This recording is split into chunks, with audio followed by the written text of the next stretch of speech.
할렐루야. 아멘. 오늘 우리에게 허락하신 하나님의 말씀 보겠습니다. 데살로니가후서 3장 16절입니다. 데살로니가후서 3장 16절 말씀입니다.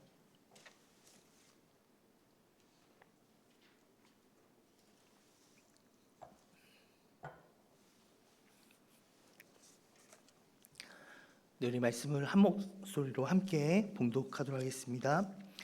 평강의 주께서 친히 때마다 일마다 너에게 평강을 주시고 주께서 너희 모든 사람과 함께 하시기를 원하노라. 아멘.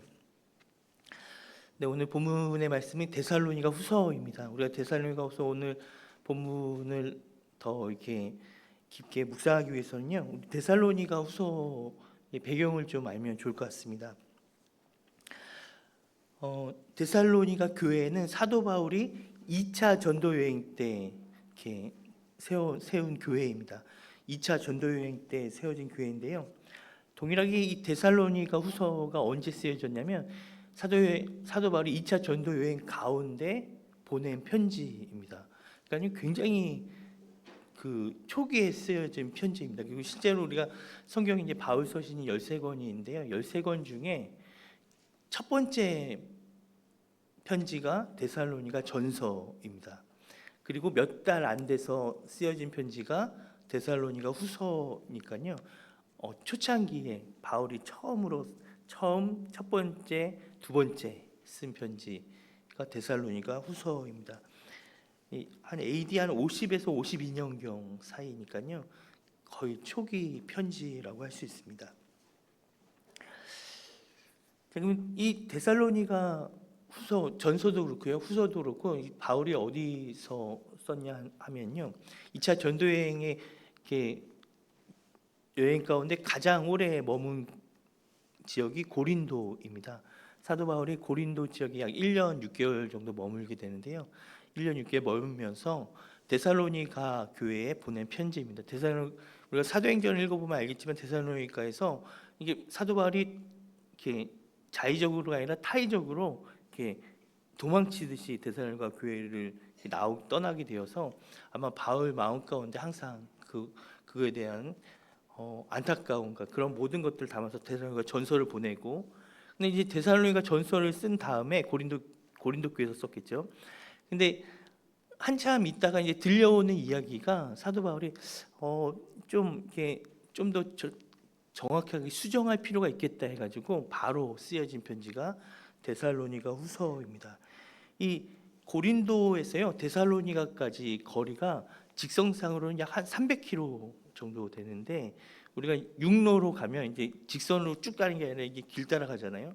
길 따라가면 한 500km 정도의 거리입니다. 그래서 그 육지로 이렇게 걸어서 가면은 한 3, 4주 정도의 기간이 걸리고요. 배를 타고 또 육지로 또 걸어가면 한 2, 3주 정도의 기간이 되는 거리입니다. 그러니까 이제 데살로니가 전서를 보내고 몇 달 안 돼서 데살로니가 후서를 보냈으니까, 전서를 보낸 다음에 들려오는 이야기를 듣고 바로 이제 또 데살로니가 후서를 써가지고 보낸 것이면 우리가 기간적으로 우리가 알 수 있습니다. 그럼 왜 사도 바울이 데살로니가 전서를 보내고 그리고 바로 데살로니가 후서를 쓸 수밖에 없었는가 하면, 이 사도 바울이 접한 이야기가 이 데살로니가 교인들이 가지고 있는 생각 가운데 이건 조금 이렇게 수정해야겠다라는 부분이 있었는데, 다름이 아니라 바로 종말에 관한 생각이었습니다. 종말론에 대한 이야기입니다. 우리가 초대교회 성도님들은, 신자들은, 초대교회 성도들은 이렇게 만나면 항상 하는 인사가 있었습니다. 그게 바로 마라나타입니다. 마라나타. 여러분, 마라나타가 무슨 뜻이냐면 주 예수여 오시옵소서, 또는 우리 주님이 오신다. 우리 주님이 오신다. 주 예수여 오시옵소서라는 고백입니다. 주님, 다시 오실 주님을 기다리면서 했던 고백이 마라나타였습니다. 우리가 이제 사도행전 1장을 보면요, 사도행전 1장을 보면 예수님께서 이렇게 하늘로 이렇게 승천하시는 장면이 나오시거든요. 공중에 제 아들이 보는 앞에서 예수님이 하늘로 이렇게 올라서 이렇게 승천에 올라가셨습니다. 제 아들이 그 모습을 보면서 이제 하늘을 쳐다보니까 그때 천사 둘이 나타나서 뭐라고 말했냐면, 너희 가운데 하늘로 올려지신 이 예수는 하늘로 가심을 본 그대로 오시리라, 이렇게 말했습니다. 그러니까 지금 초대교인들은요, 실제로 예수님이 자기들 눈에 올라가심을, 공중으로 올라가심을 본 사람들이에요. 그리고 어떤 음성을 들었냐면, 그분이 그대로, 우리가 본 그대로 다시 오실 것이다라는 그러한 음성도 들은 사람들입니다. 그러니까 이들 마음 가운데는 주님이 곧 오신다라는 기대감과 그런 소망을 갖고 이들은 살아갔습니다. 여러분, 복음이 뭡니까? 복음은요, 구약 성경에서 선지자들이 예언했던 그 예언이 성취된 거예요. 그 예언은 뭡니까? 그날과 그때가 되면 메시아가 와서 하나님의 나라가 이루어진다는 겁니다. 그런데 그날과 그때가 되어서 예수님이 오셔서 하나님 나라가 이루어졌다. 이들 마음 가운데, 근데 주님이 다시 오시면 이제 완전한 나라가 되는 겁니다. 완전히 그 하나님의 나라가 온전히 임한다라는 그런 소망을 갖고, 또 그런 기대함을 갖고 마라나타 이렇게 서로 고백했던 겁니다. 실제로 이제 사도 바울이 데살로니가 전서를 쓴 우리가 데살로니가 전서를 보면, 이게 각 장마다 뭐가 나타나면 우리 주 예수께서 강림하실 때에라는 구절이 각 장마다 장 끝에 계속 그런 고백이 나타나게 됩니다. 그런데요, 데살로니가 전서를 보내고 난 다음에 사도 바울이 듣는데, 초대교회 그 데살로니가 교인들 가운데 뭔가 이렇게 오해하고 있구나. 종말에 대해서, 마라나타에 대해서 이들이 좀 오해하고 있구나라는 부분이 있었어요. 자, 그것이 뭔가? 그래서 이제 이걸 약간 좀 수정해야겠다라는 필요를 느껴서 이제 데살로니가 후서를 보내는 건데, 그것이 무엇인가 한번 보겠습니다. 데살로니가 후서 2장 1절 2절입니다. 데살로니가 후서 2장 1절 2절, 우리 함께 본문 있습니다. 2장 1절 2절 우리 같이 한번 읽어볼게요. 시작. 형제들아, 우리가 너에게 구하는 것은 우리 주 예수 그리스도의 강림하심과 우리가 그 앞에 모임에 관하여 영으로나 또는 말로나 또는 우리에게서 받았다는 편지로나 주의 날이 이르렀다고 해서 쉽게 마음이 흔들리거나 두려워하거나 하지 말아야 한다는 것이라. 첫 번째는요, 이 종말에 대한 이렇게 그릇된 인식의 첫 번째는, 이미 예수님께서 오셨다라는 거짓 소문이 이렇게 돌기 시작하면서 그 소문 때문에 불안해하는 것이었습니다. 예수님 벌써 오셨대 하면서 불안해하는 거예요. 예수님은 벌써 오셨는데 나는 그걸 모르겠어. 나는 소외된 것 같아 라는 불안감. 또 예수님 벌써 오셨는데 지금 우리가 이럴 때야? 예수님이 오셨는데 우리가 다른 액션을 취해야 되는 거 아니야? 이런 이렇게 막 불안함과 또는 이렇게 막 그런 기류가 이렇게 막 조성되고 있는 거예요. 그럴 때 말들에 대한 유혹이 첫 번째였습니다. 자, 두 번째 한번 볼게요. 3장 11절입니다. 데살로니가후서 3장 11절. 자, 같이 한번 읽어봅시다. 시작. 우리가 들은즉 너희 가운데 게으르게 행하여 도무지 일하지 아니하고 이를 만들기만 하는 자들이 있다 하니. 두 번째는요, 이제 예수님이 곧 오시는데, 정말 이제 얼마 안 남았는데 곧 오실 텐데 라는 생각에 지금 하던 거 다 내팽겨치고 모든 걸 멈추고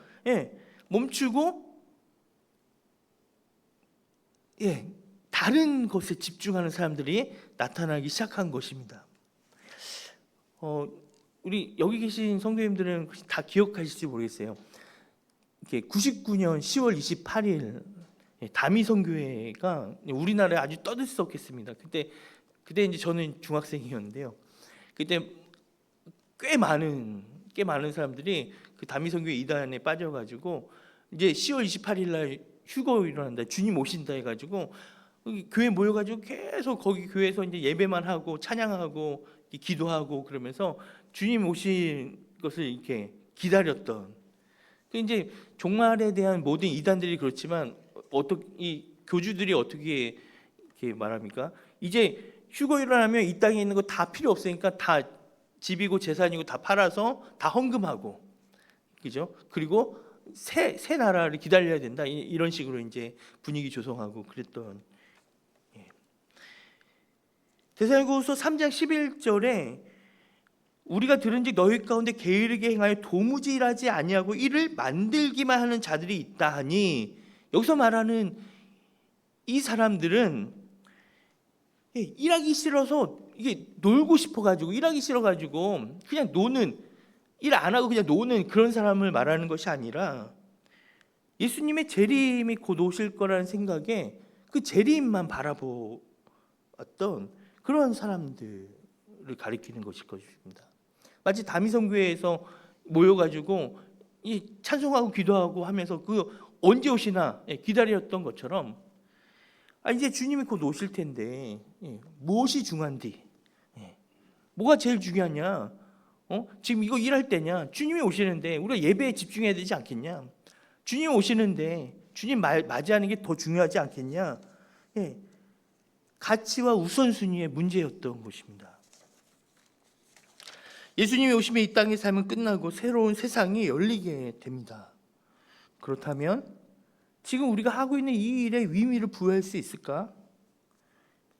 이 일이 가치가 있을까? 이 땅에서 하는 이 일들이 필요가 있는 것인가? 라는 생각을 하기 시작했습니다. 주님이 곧 오실 텐데 그렇다면 예배 드리고 찬송하고 기도하는 게 제일 중요하지 않나? 주님 맞이하실 준비하는 게 제일 중요하지. 그러면 우리가 모여서 예배 드리는 게 더 중요하지 라는 생각을 하면서 그것에만 매달리기 시작한 사람들이 나타나기 시작했던 것입니다. 이런 태도를 보이는 사람들에게 사도 바울이 뭐라고 말하냐면 데살로니가 후서에서 매우 단호하게 이야기합니다. 우리 그 다음 구절입니다. 데살로니가 후서 3장 12절 13절입니다. 같이 한번 읽어볼게요. 시작. 이런 자들에게 우리가 명하고 주 예수 그리스도 안에서 권하기를 조용히 일하여 자기 양식을 먹으라 하노라. 형제들아 너희는 선을 행하다가 낙심하지 말라. 아멘. 사도 바울이 뭐라고 단호하게 얘기하냐면 호들갑 떨지 말고 그냥 조용히 일해라. 그냥 열심히 살라는 거예요. 지금 하고 있는 그 일, 맡았던 일들, 지금 하고 있던 그 일들 그냥 열심히 하라는 겁니다.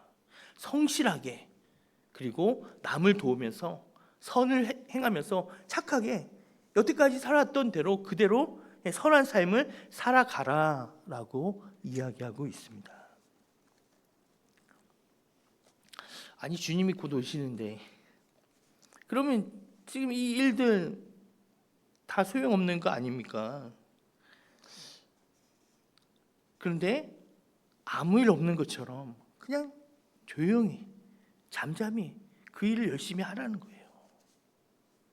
이 땅의 삶을 계속해서 살아가라는 것입니다. 바울이 왜 이렇게 확신 있게 담대하게 이야기할 수 있냐면 그들이 가지고 있는 생각이 출발점이 잘못되었기 때문이었습니다. 종말에 대한 출발이 잘못되었기 때문이에요.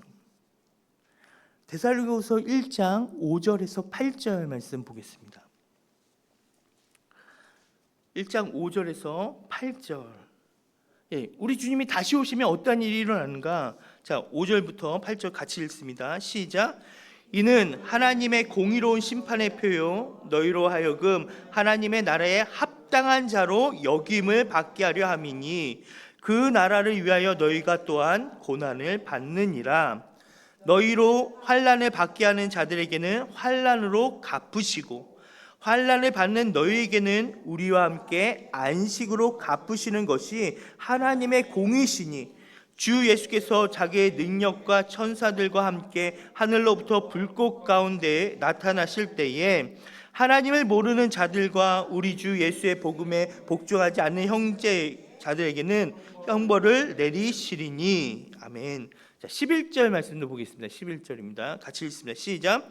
이러므로 우리도 항상 너희를 위하여 기도함은 우리 하나님이 너희를 부르심에 합당한 자로 여기시고 모든 선을 기뻐함과 믿음의 역사를 능력으로 이루게 하시고. 아멘.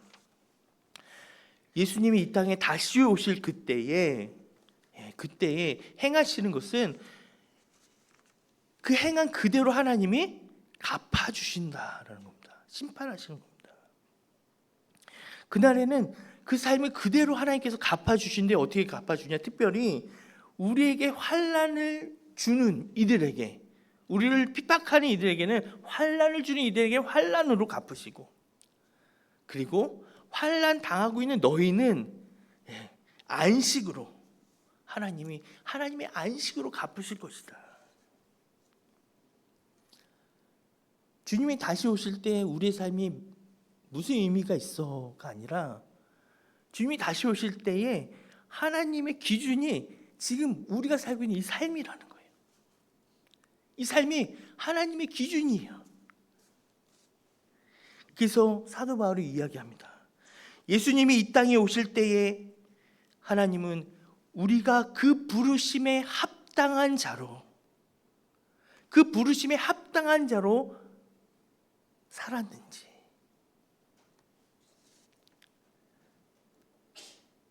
부르심에 합당한 자로 선을 기뻐하며 인내하며 수고하는 이유는, 하나님이 이 땅에, 예수님이 이 땅에 다시 오실 때에 그 삶을 보신다는 거예요. 부름이 합당한 자로 살았음을 보고 하나님이 기뻐하시며 하나님이 그를 존귀하게 높여주신다는 겁니다.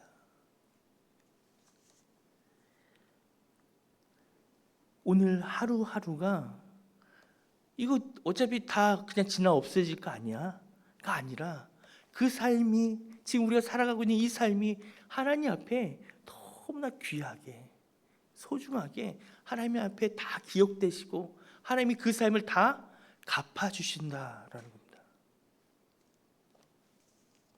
하나님 앞에 이게 의미가 있다는 거예요. 우리뿐만 아니라 하나님은 지금 우리의 삶을 굉장히 의미 있게 보신다는 거예요. 종말 신학에서 중요한 신학은, 종말론에서 중요한 신학은요, 하나님의 나라는 성경에서 말하는 예수님이 이 땅에 오심으로 이미 시작되었다라는 겁니다. 이 종말론에서요, 하나님의 나라, 천국을 뭐라고 말하냐면 already not yet입니다. 하나님의 나라는 이미 시작되었어요. but not yet. 그러나 아직은 아니에요. 예수님이 재림하시면 완전히 완성입니다.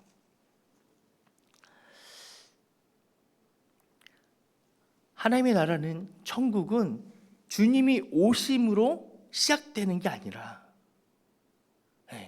다시 한번 말씀드리면 하나님의 나라는 예수님이 이 땅에 오셔서 이미 시작이 된 거예요. 천국은 우리가 죽어서 가는 곳이 아니라, 천국은, 하나님의 나라는 지금 우리의 이 땅의 삶 가운데 이미 벌써 시작된 것입니다. 물론 완성은요, 우리가 개인적인, 여러분 각자의 완성은 우리가 죽어서 이제 우리가 천국에 가겠죠. 하지만 이 땅의 삶도 이미 천국 가운데 있다는 거예요. 오늘 하루하루가 의미 있는 것은 이 삶이 하나님의 통치 가운데 있기 때문입니다. 하나님이 함께 하시기 때문입니다.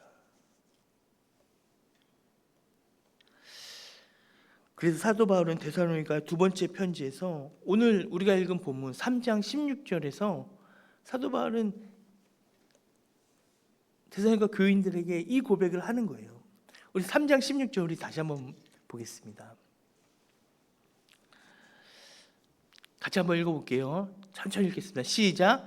평강의 주께서 친히 때마다 일마다 너에게 평강을 주시고 주께서 너희 모든 사랑과 함께 하시기를 원하노라. 아멘. 평강의 주께서, 우리 다시 한번 보여주시겠습니까?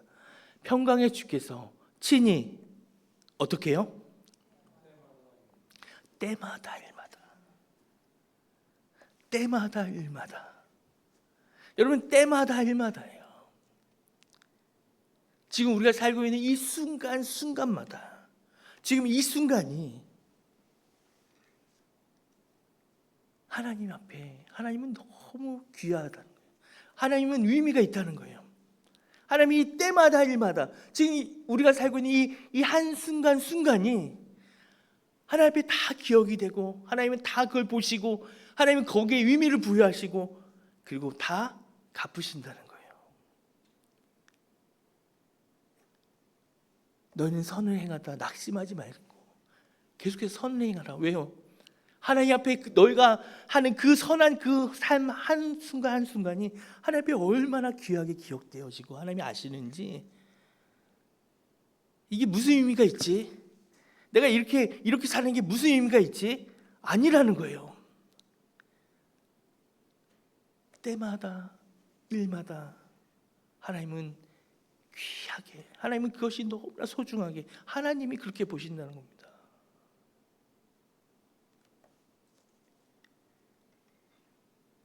때마다 일마다 너에게 평강을 주시고 주께서 너희 모든 사랑과 함께 하시기를 원하노라. 아멘.